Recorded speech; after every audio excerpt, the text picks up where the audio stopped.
Welcome to Sara Gonzales Unfiltered. Happy Monday. We've got a lot to get into because with this presidency, it was very apparent very quickly that it would be like drinking from a fire hose every single day. And so you go through the weekend and you're like, oh my God, we have to catch up on so many things. I am joined today by Steve Baker, our very own Steve Baker. He is, of course, Blaze Media's investigative journalist. And boy, does he have a doozy for us later today. I cannot wait to get into that with you, Steve. Along with John Doyle, of course, Blaze TV contributor and host of Heck Off Commie, who is here celebrating his holiday, St. Patrick's Day. Yeah, I got called in for it. Something about like DEI stuff built into my contract that I hadn't taken into account. I guess I had to come here. I'm like Eric July today, you know, got to let everybody know we're an inclusive company. So I'll do it. That's fine. So, John, I noticed that you're wearing green. Now, I didn't intend to wear green, but this counts as green because it is, in fact, army green. And I just would like to note that it was several years ago now. Oh, no. Yeah. That John Doyle's first time on my show that I hosted. It was, of course, previously The News and Why It Matters. That was right back there. And John Doyle came on that show and roasted me, gave me a hard time. Me, poor little innocent me. Because I was wearing green on St. Patrick's Day.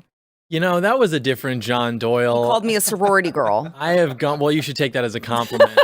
I've gone through a lot of, journey with my self-identity. And at the time that I made that comment, I thought that I was Irish, my surname. Turns out that's not true. I gave the Chinese my DNA. I'm actually only 16% Irish. I'm 75% Anglo-Saxon. And Is this real? Oh, yeah. And so I felt so great about this because, if you've spent any time on the American right, a lot of times I don't take too kindly to Irishmen. And so now I get to be the Anglo-Saxon who gets to participate in my tradition today of going out and arresting drunk Irish people. I will perform citizen's arrests in downtown Dallas. That's great. That's how I will spend my St. Patrick's Day. Yeah. I just wanted to, I'm going to try to find that clip and post it. I was like getting ready to be embarrassed. No, I know. We need to find it. Yeah, we need to find it and I'm going to post it. It's John Doyle just totally just heckling me on my own damn show. I was like, who invited this kid? He's just giving me a hard time. His first time on my show. It'll be the first and last time he's on, and we see how that worked out. So I'm wearing no green. Because, yeah, you aren't wearing green. Because I when I left home a month ago, because I spend 90% of my life on the road. You didn't think about it? I don't know. I didn't think about Christmas, but I did go to the mall for Christmas and bought a thingy, for our Christmas party. Yeah. And, I don't think about any of the holidays when I'm loading my car up with clothes. Sure. Nothing made it into my car that was green. It was green. So. Yeah. You know what, Steve? You get a pass. Thank you. You get a pass. John, did you see my shoes? Oh, that's very funny. Is it? Like good choice, yeah. Thank you. I wish we had some sort of camera that could focus on your... Oh, I know. Look at that. My Trump shoes. Yeah, I know. This is, it's like an okay shoe cam, but Steven, we need the shoe cam here. Okay? Get on that, please. Noted. Thank you.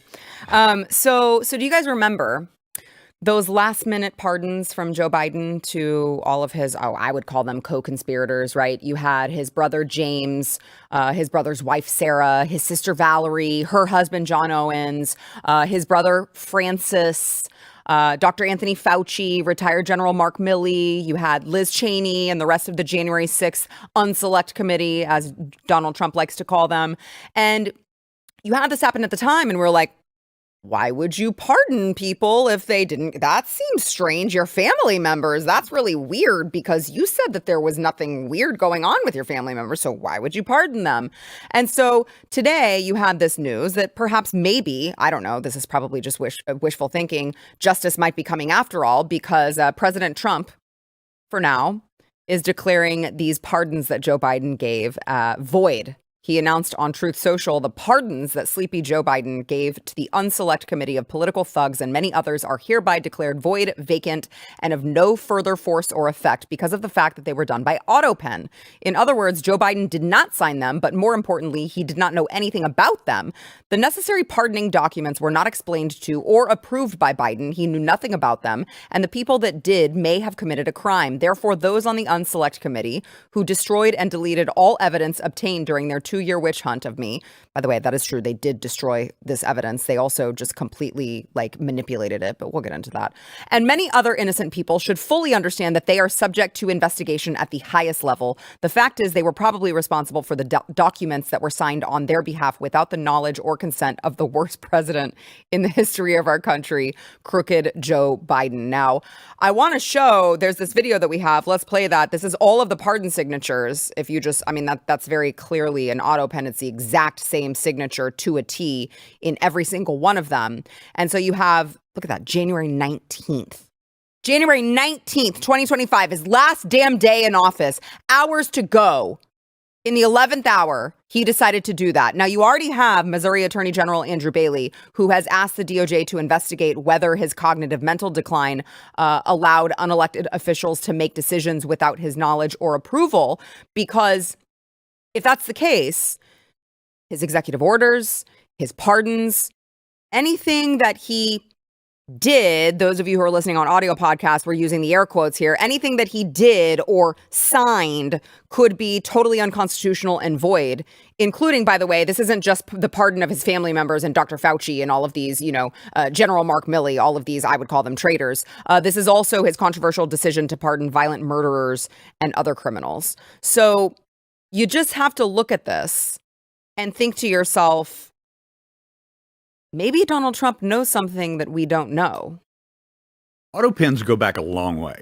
They go back a long way. So, for instance, and Donald Trump used them as well, by the way. I want to be fair here. And for generic things and for things that are so high volume that you just can't. Sure, like for instance, during World War II, there were so many men dying in the war. It was impossible for the president to sign 400,000 letters of regret to the families. It was just, there's no time in a year to do something like that.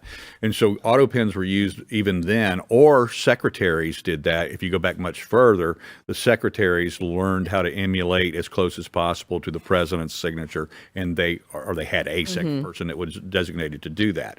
But in the modern era, I would think under this circumstance, when something so significant as an actual piece of legislation, as a pardon, an executive order, and especially because it was that guy, right, that we didn't have trust in his cognitive abilities, right, that we might want to look into that. Yeah, because that's the thing is I understand the significance of an Autopen. I understand the significance of, I go in and DocuSign stuff all the time. I understand the significance of that. But when you're talking about someone who there are very serious questions, whether or not he clearly didn't know what day it was. He didn't know that he was president of the United States on some days. He clearly didn't know a whole lot of things that he should have known during his presidency. So if you can perhaps prove, or you have knowledge of, some sort of evidence that he didn't even know that these were signed, that opens up the door for, I think, to overturn all of it, John. Yeah, no, I completely agree. Maybe take it a little bit easier on Biden. We have a lot in common. We both didn't think he was the president. We both didn't want him to be signing those things. He's in a tough position. But I completely agree with you. It's you can use that device if it's assumed that the person who's authorizing it is aware, and there's just a matter of saving time. It's yes, I want to sign these 400,000 letters to families, and so go ahead and use that. But when you've got someone who's a literal puppet, and I don't even mean that in the sense that he's struggling and he wants to do the right thing, but unfortunately he's beholden to these interests. Literally does not have political agency at this state in his life. Obviously, that would call into question everything that his administration did. And I think that goes to show exactly what the Democrat Party is in terms of how it wants to govern, where They no longer are dealing with somebody like Barack Obama, who might have his own little twist that he wants to put on things as like a, ideologue. You've got just a complete vacuum, and it's up to the people who are surrounding him to decide what the actions of that administration are going to be. And people have decided that they're horrible. I think I saw recently that the Democrat approval rating is like the lowest it's ever been. Trump's approval rating is the highest it's ever been. We need to lean into that. And what's good for us is that it looks like Democrats are leaning into that too, because you saw there's a CNN guy who just published that book about Biden's mental state, like Cuomo or something. And it's like, I think it was Jake Tapper. Yeah, they're all the same. Which is just laughable to me, because it's like, oh, you were running cover for him, and now all of a sudden you want to talk about. I want him to keep doing that. I really do, because what that means is our party's fine. Our ideas are fine. It's just that this guy couldn't execute properly because he was old, and it was wrong of us to pretend otherwise. We need Gavin Newsom or AOC, and she'll just have the same platform, Jasmine the Crockett. same horrible ideas. She's a doll. I'm a big fan of her. I hope we see more of her. I do too. I mean, well, you see what the Heritage Foundation has already uncovered, which was, Joe Biden on December 30th of 2022, whenever he pardoned, these were 6 criminals, by the way, ranging from murder to a whole bunch of like very severe drug crimes. Okay, so really not good people.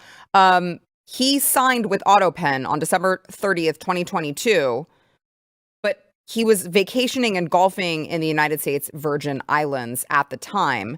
And they all say, the Autopen signatures all say, signed in the city of Washington. So, done at the city of Washington. Well, that wasn't done by Joe Biden because he was in the United States Virgin Islands. So someone's lying here. Did he even know that it happened? You can't pardon someone without the president actually being the one to pardon them. So wouldn't that just be so beautiful?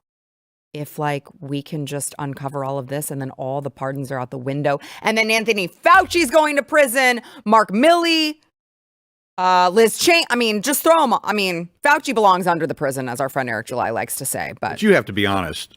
If we're talking about discussions across this table over the last several years, this discussion about Biden not being aware of anything that he's done at any time he did it has been how many times has it crossed these discussions between these microphones? Yeah. So it's noted we would be redundant. We would be, Sure. but it's true. Yes. That's the problem. Yes. Is he was not running the country, particularly in the latter months of his presidency, and somebody was doing these things. The question is, was he directing them or not? I haven't seen evidence to show that any semblance that he was in charge of anything. Quite the contrary. So it'll be interesting to see how this plays out. And you know what?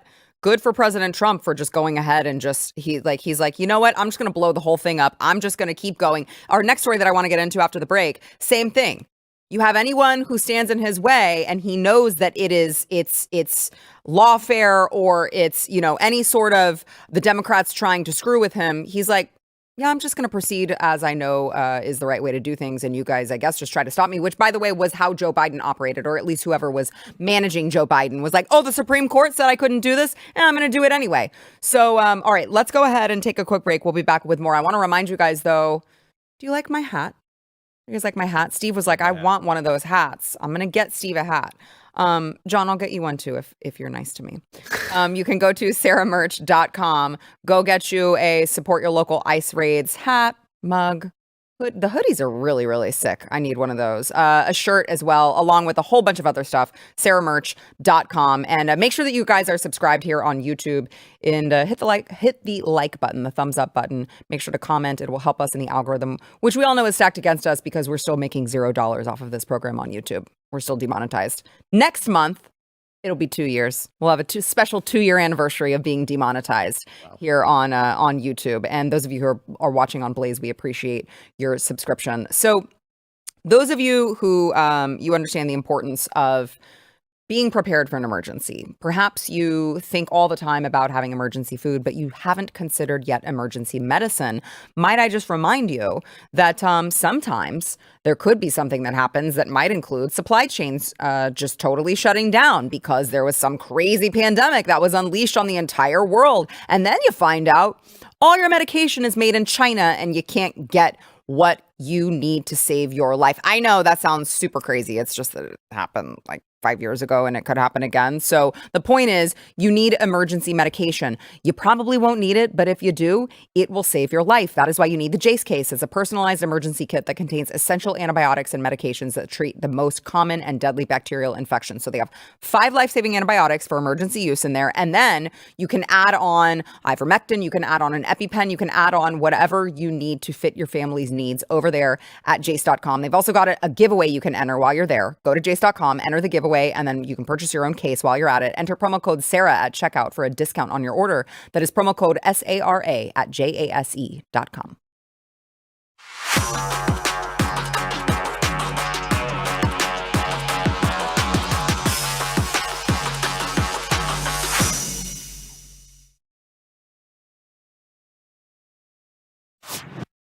Before we get into supporting your local ICE raids, I want to show just a quick Babylon Bee response to Joe Biden's Autopen. My fellow Americans, it's like I certify. Listen. I didn't use Autopen. Everything's totally fine. Sincerely, Joe Biden. Which looks like they used like Microsoft Art to create that. Very cute from the Babylon Bee. So over the weekend, President Trump, in this big move to try to get all of these illegal criminals out of our country, he invoked the Alien Enemies Act for the first time since World War II. Now, what that does is it allows illegal aliens to be deported without giving them the opportunity to go before an immigration judge or a federal court judge, which, I'm sorry, it's crazy to me that we have to give them that opportunity without invoking this act, but I digress. So when we're talking about this, I want to make sure that the audience understands that the context of this situation is not that these were just any illegal aliens. These were not like the people just here in search for a better life. These are women. These are children. No, these are some of the most violent global criminals from the Venezuelan gang, Tren de Aragua. Okay, so they had this plan, President Trump in El Salvador. Shout out to John. I'm so glad you're on today to talk about El Salvador. Shout out to you. I mean, that was perfect pronunciation, Mrs. Gonzalez, with the name of the Venezuelan gang.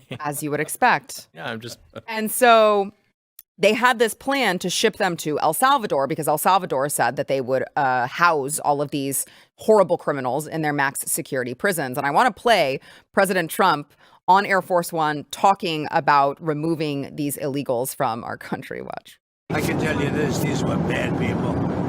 That was a bad group of, as I say, hombres. That was a bad group.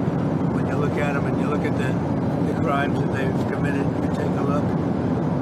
You don't get any tougher. You don't get worse than that. You understand that. Now, John, how do you rate President Trump's pronunciation of hombres? Well, it's always a 10. It's always a 10. Every sentence he says is perfect. There is an H in there, and he knew not to say hombres. He just said hombres. Bad hombres, or yeah, whatever he said. He did a fantastic job. So you see this and you're like, great, perfect.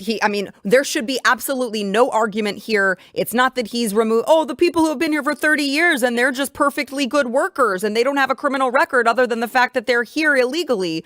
But there was not consensus here because in a last-ditch effort to, I guess, keep us less safe, you had an Obama-appointed judge who ordered President Trump to bring back the plane. He wanted him to stop the flight, bring it back, and I guess, I don't know, keep these violent criminals here, except that the plane had already taken off and it was in international airspace where the judge had no jurisdiction. And in the words of El Salvador's president, Nayib Bukele, oopsie, too late was what he posted on X along with the headline there of the judge telling him that. So I want to play for you guys. Let's play this video. They've made this epic video of El Salvador taking in these thugs and just kind of documenting this process. Yeah, here we go. So those of you who are listening, they're just pulling them down the steps of this plane. You've got, these men are like ready to go in case anything breaks out. Heavily armed, max security, everything. Treating them as the criminals that they are. There they go. How's that for a perp walk? I just love that they're making this look so good. And then there they go. Buzzing their heads. Oh, you don't get to keep all that hair. It's just such a humiliation ritual. Such a humiliation ritual for them over there in El Salvador, where they now will live. And the El Salvadorian president posted on X today the first 238 members of the Venezuelan criminal organization. Go ahead, John. What? What's the gang's name? Oh, Tren, here, I'll say it. Tren de Aragua. see, this is why I simply judge people by their appearance, because these names are too hard to keep track of. Tren de Aragua. Tren de Aragua. Tren de Aragua arrived in our country. They were immediately transferred to CCOT, the Terrorism Confinement Center, for a period of 1 year renewable. The United States will pay a very low fee for them, but a high one for us. Over time, these actions, combined with the production already being generated by more than 40,000 inmates engaged in various workshops and labor under the Zero Idleness program, will help make our prison system self-sustainable. As of today, it costs $200 million per year. On this occasion, the United States has also sent us 23 MS-13 members wanted by Salvadoran justice, including 2 ringleaders. One of them is a member of the criminal organization's highest structure. This will help us finalize intelligence gathering and go after the last remnants of MS-13, including its former and new members, money, weapons, drugs, hideouts, collaborators, and sponsors. And then, of course, he says, we're helping our allies right now and helping make our country an even safer place. May God bless El Salvador, and may God bless the United States. Now, John, I'm going to go to you first, only because, Steve, you may not know this about John. John is a huge fan of El Salvador and this new president. And by the way, John, rightfully so. I'm not saying that you're wrong, but Well, John 2 has years for a ago, long you were time. singing a different song. I was not singing a different song. That's fine. That's fine. I wasn't. And so I was about to say, John, for good reason, has been a big fan of this president because he has cleaned up El Salvador in just an unprecedented way. Yeah, I've got this really radical position where I like it when criminals go to jail. And I know that that's like crazy, but we're here to talk about ideas, and I don't think I should be censored for that. I just like it when criminals go to the place that we designed for criminals to go. And this is a guy who came in and he did that. He's enjoying a very high approval rating. And I remember I watched, I think it was Forbes or some magazine that's supposed to be respected, filmed a documentary about him like maybe a year ago. And they were interviewing him and talking about everything he's done. And they were interviewing all these people who were like, well, we can go and enjoy our country now. This is amazing. And then this like dramatic music came in and it talked to this girl who was like, well, they arrested my husband without, like due process. Yeah, he had gang tattoos, but so what? And it's just like, literally what these people are saying is like, yeah, okay, so he's making the country great again. It's safe. This is insane. He's taking on the cartels and the gangs. But this poor person had gang tattoos on their face and they didn't have due process and rights. That's peacetime talk. When we're in war, you just need to make these people go away. And I like whoever does that. Yeah. No, I mean, he's done a tremendous job cleaning up the streets of El Salvador. Well, he had one of the most deadly countries in the world, top 3 in terms of gun violence and homicides, and then went to 0. Now it's like a vacation spot. It's safer than America in terms of their violent crime rate. It's like, job well done. I mean, you got to give credit where credit's due. And it's not because he's locking up good people. He's locking up the bad people. Right. To your point, right there. Yeah. And that's exactly what has to be done. And look, we're seeing new levels of violence here, different types of violence we haven't seen before. I don't know if you had plans on this because I've been a little busy today. But if we were going here or not, but. With the swatting of conservatives, the burning of Tesla, dealerships and cars and all of these other things, and it's getting worse because we're seeing even more of these politicians and more of these left-wing pundits are openly calling for violence. Well, that's only going to increase, but we know that that's what their first instinct is anyway, and they're willing to go there where we're not. We're willing to wait. Right. And you know why I know that better than anybody else in the world? I'll tell you why. Because on January 6th, there were a lot of MAGA yahoos illegally carrying in the crowd that day. But they know when not to use their weapons. and exactly what they were trying to get to happen that day. I wrote it 6 weeks after January 6th. I wrote in my second column, I said, the biggest disappointment that the left had that day in their attempt to set up was that they did not elicit any gunplay out of the MAGA crowd, because if they had, we would not have a Second Amendment today. Yep. And they failed. Yep. And that's because they underestimate us. We're the ones that are cautious. We know what we're doing, when we're carrying. We know exactly what our limitations are. We wait. If you want to fight, we'll fight. Sure. If you want to come to my door in the middle of the night, I will take you out. Sure. Right. But that's not what they do. Their first instinct is violence. Yeah, and it feels like a course correction here that President Trump is like, no, we're not going to play. You don't get to manipulate the law. You don't get to, with the Tesla dealerships, they already identified one of the guys, and they're like, you are going to go to prison. We are going to lay down the law. The 4 years of lawlessness is over now. And there's a new sheriff in town, and we take the law very seriously. And if you would like to not abide by the law, you will be dealt with accordingly. And so it's like we are in, I'll just say FAFO, because I do love our editors, and I try very hard not to. It's just sometimes the passion gets away from me. But we're in like they've already done the F and the A part, and now they're finding out. It's not going to be tolerated anymore under this administration. And it is just so refreshing to see. I didn't have time to pull this, but you guys should all go look at the White House X account.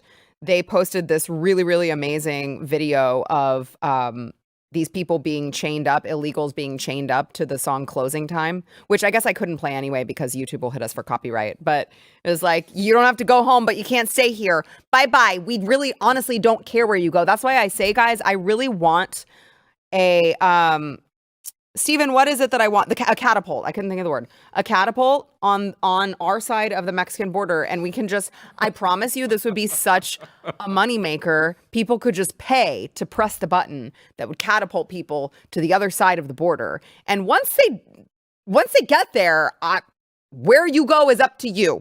But you don't get to come back here. I'm telling you guys, that'd be an amazing money-making idea.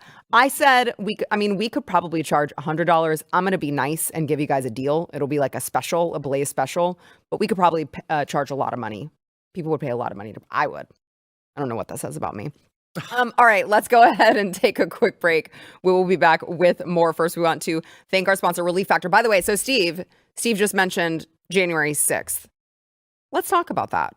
When we come back. Yeah, when we come back. Let's do it.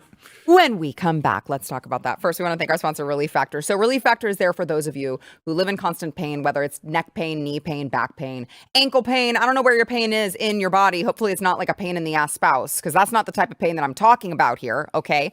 But if you have internal pain, most likely it's inflammation that is causing your pain. It's inflammation that is the actual root cause of so much of our pain, but we don't realize it. And so we're taking like Tylenol, or we're rubbing icy hot on it, and it's like, ooh, it's hot and then it's cold, or it's cold and then it's hot, and then you're in pain 10 minutes later. Don't do that. Try Relief Factor. It was developed by doctors who were tired of giving their patients medication that was going to make them loopy. So it's not going to. It's all natural, but it actually gets rid of the root cause of your pain. Get the 3-week quick start. It's $19.95. That's less than $1 a day, and they've got a guarantee that you will get out of pain. So you've got nothing to lose except your pain. Go to relieffactor.com. Get that 3-week quick start over at relieffactor.com.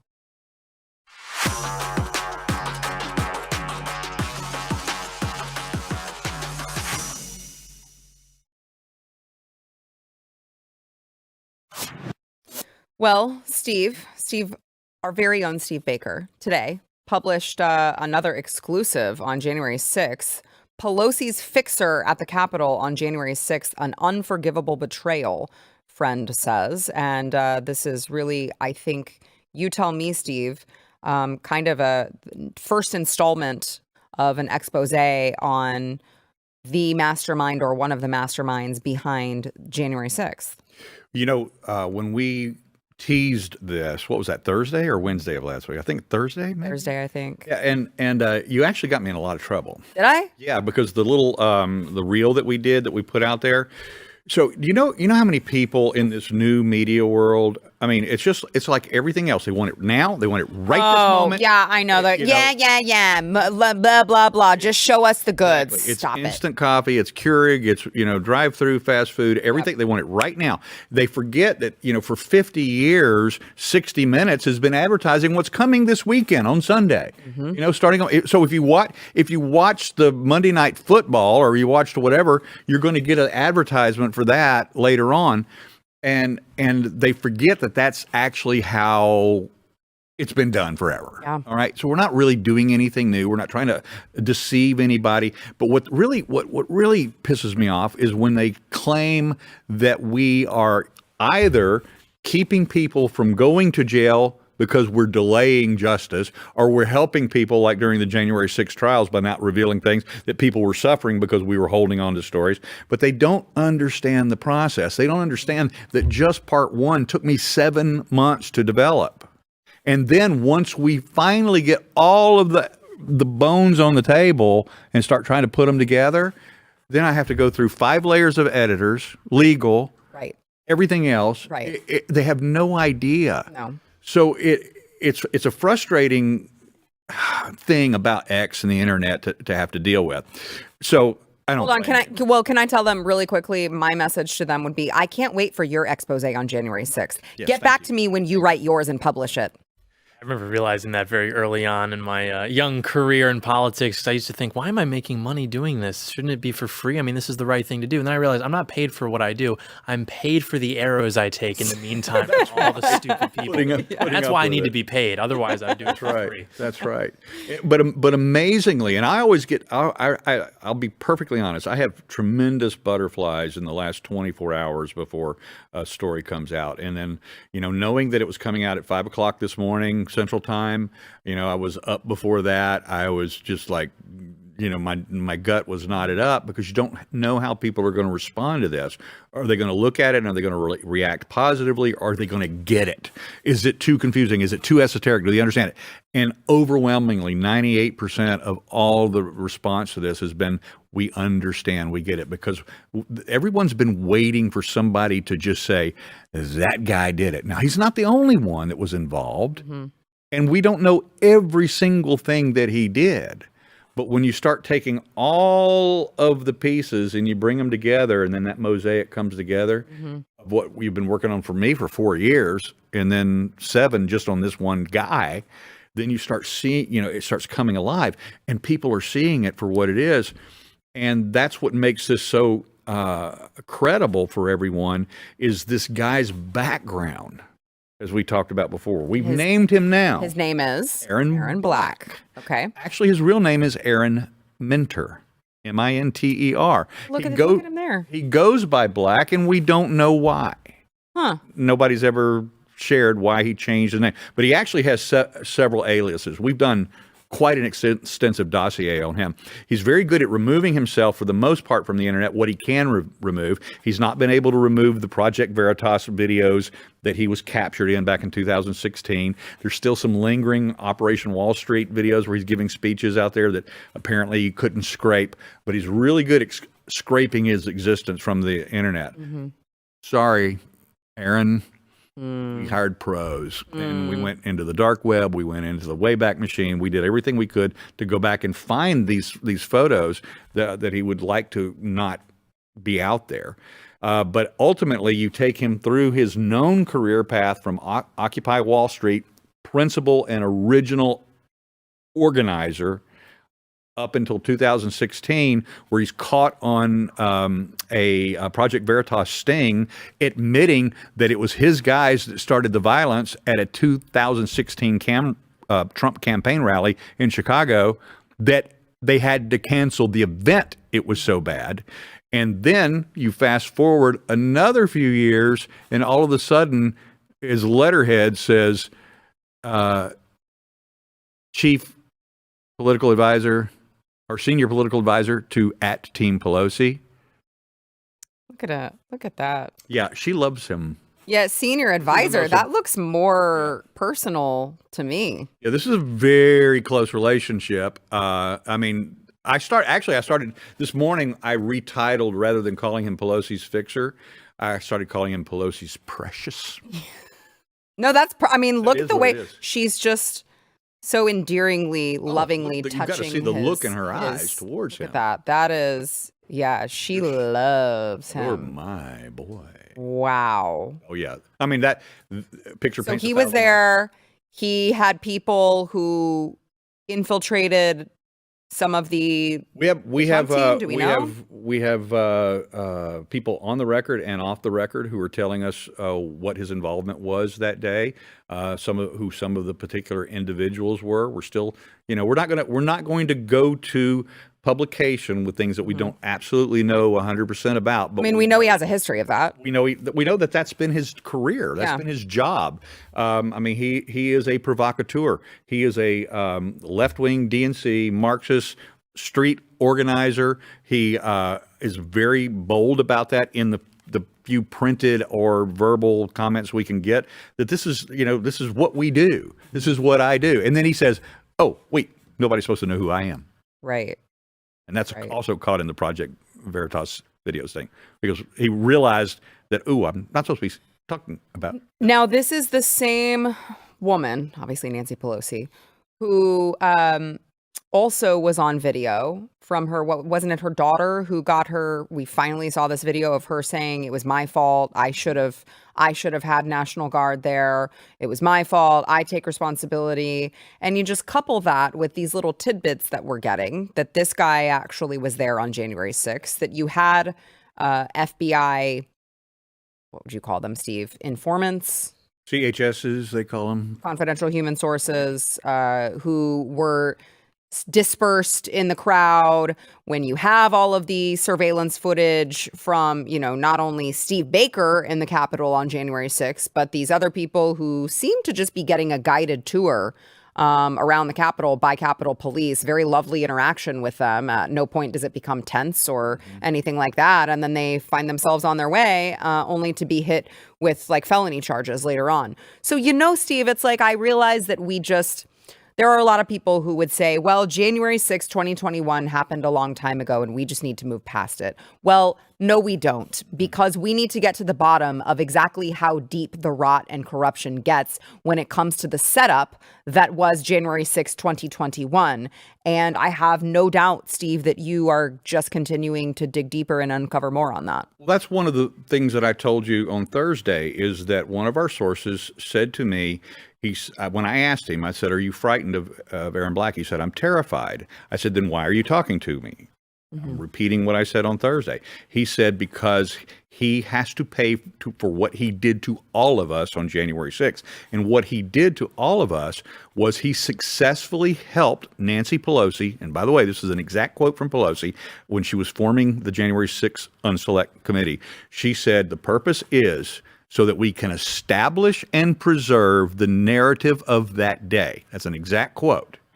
Why would you need a narrative if you were telling the truth? And then if you study Aaron Black's history, he says narrative is the single most important thing. We first have to control it on the ground, then we control it in the mainstream media, and then we control it in social media. And that was the victory of January 6th that the left won that day, was the most significant anti-conservative, anti-Republican narrative in history, probably in American history, probably, from one event for about 4 hours worth of activity. Yeah.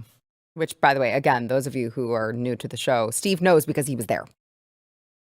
And just recently got his case dismissed with prejudice because of all of the pardons and everything else. So this is a man who lived through it, not just someone who's reporting from the sidelines necessarily. John, I'm sure this doesn't surprise you at all. No, absolutely not. These people are evil, and we need to punch them in the mouth instead of thinking we can just tell them to please stop and leave us alone. Which is, again, why it drives me bonkers crazy that people are like, well, that was a long time ago. They just tried to set you guys up and put you in prison for there were people who only because President Trump got elected, got released from prison, who were supposed to spend decades of their lives behind bars for what every single day looks more and more like, there's more evidence to show that it was a setup than not. So I don't know that, to me, that's they're out for blood. Okay, well, they asked for it. We should finish it. The second article I wrote on January 6th was published February 24th.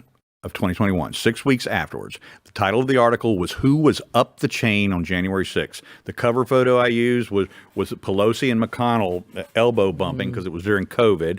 And then I went into explaining the setup.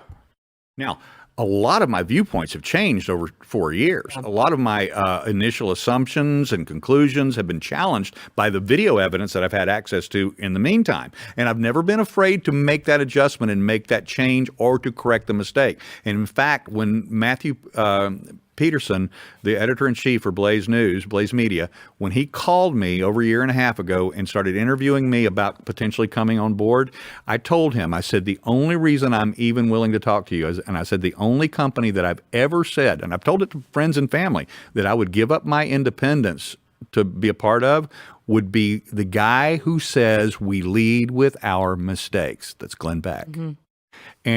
And so I've been in the same position where I've had to change things, modify things. But then when we come back full circle, back 4 years ago, Sarah, I was dead nuts on. I just didn't have all the evidence yet. Yeah. But I knew from instinct where this thing was going. Yeah, you knew the end result of the puzzle. You just didn't have quite all of the pieces yet. Yeah. So I encourage everyone to go to theblaze.com, check out the full story. It's just tremendous work, Steve, and we appreciate you. And anyone who wants to give Steve shit about why are you previewing it? Why aren't you just giving it to me? Go write your own damn expose. All right? I will enjoy reading it. DM it to me. Okay? You spend years of your life doing this. All right. So, sorry, I get defensive of my friends. Thank you. I get defensive of my friends. Okay. All right. Let's go ahead and take a quick break. We'll be back with more. But I want to thank our sponsor this segment, Republican Red. So listen, you guys know me. I love my wine. And what I love even more is having a wine that I can drink, knowing that I am supporting a conservative, American-owned wine company. And so they have this brand, Republican Red. They've got white. Don't let the name fool you. They've got white wine. They've got red wine. They've got sparkling wine. They've got whatever you need when it comes to wine. And they're also very patriotic wines. So they've got a 45, 47 Pinot Noir. They've got a golden aged sparkling wine that we have in our fridge. We need to pop that open soon, Stephen. Okay. And so the bottles are beautiful. You can drink it and then you can use it as like a cute little decor item in your house. And so I'm just saying it's great wine. And you're also, when you buy this, you're going to support this generational family run business dedicated to producing 100% American made wines. Everyone says they want made in America. Put your money where your mouth is over at republicanred.com. You get an exclusive discount with promo code Sarah at checkout. That is republicanred.com, promo code Sarah.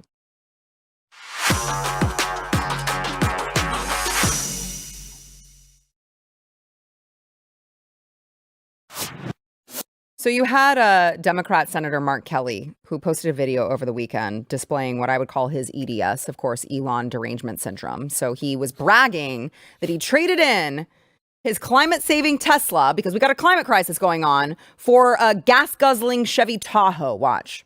All right, here I am with my new ride, Chevy, good old Chevy Tahoe, here in Washington, D.C. Got one of these in Tucson as well. This one was made by Union Labor, United Auto Workers in Arlington, Texas. Always good to buy Union cars, incredibly reliable. And I'm looking forward to driving this for many, many years. It's almost like everything that the Democrats do is fake and gay, because it was just simply a few years ago, that Senator Kelly was very dramatic on mainstream media on the urgency of addressing climate change. Watch. When I went into space 4 times, I mean, I could see, how thin the atmosphere is over this planet.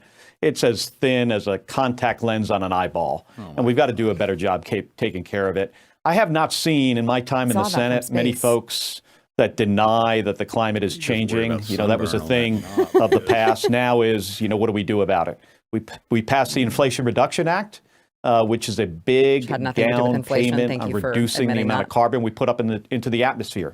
That will make a difference over time. We obviously have to do more. So his answer was, of course, sending back his climate-saving Tesla, his electric car, which I would argue is doing much less for the environment. But that was their argument, right? and purchasing instead a Chevy Tahoe. That's how much they care about all of these issues they pretend to care about. Perfect. Just perfect. We're all staring at you. We're all looking at you, I was John. thinking, having a soul is so annoying. I mean, you have to like be consistent with things and have a concept of time and try to square, present thought with past thought and behavior. And it's just so, it must be so much more fun to just do whatever you want all the time. I mean, these guys look like they're having a blast. And not even, and do whatever you want all the time just to like stick it to the other side and have every single person in your party be like, yeah, man, you did it, without realizing they have zero self-awareness that they're like, oh, actually, this was completely hypocritical from what we were just saying a couple years ago. They don't even get it. I just want to point out the incredible irony of everyone referring to Elon derangement syndrome, EDS, when clearly he does not have EDS. Yeah, no kidding. So that's all I've got to say. My contribution for All of his kids like IVF or something, though. Not all of them. No. No, that's, I mean, he just can't keep, I'm sure he's just like, he wants to repopulate the world by himself, clearly. And so maybe he's just for time's sake, Mars. he's just got to do it He's all. a busy guy. Yeah. Yeah. I totally get that. he's got Mars plans for Mars. Yeah. He's bringing his own colony with him. Yeah, exactly. It's over. And I don't have time to play it, but there was this CNN poll that came out that shows that Democrat favorability is way down. I mean, further down than ever, because everyone realizes that nothing they do is real. All of their outrage is manufactured. They have no consistency on any of the issues, and it shows because nobody likes them. So I would encourage them, as John said earlier, I would encourage them, keep doing all of these things. Keep selling your Teslas because Elon man bad. Keep prancing around Jasmine Crockett and AOC. Please keep doing that because it is working for us. I mean, not for you, but it's working for us. All right, before we go, I do want to play one more clip here. Our fabulous edit team was so quick on their feet, they were able to find that hidden gem from I don't know how many St. Patrick's Days ago man. it was. This was 2021, John Doyle, very first appearance on the show. Watch. Happy St. Patrick's Day.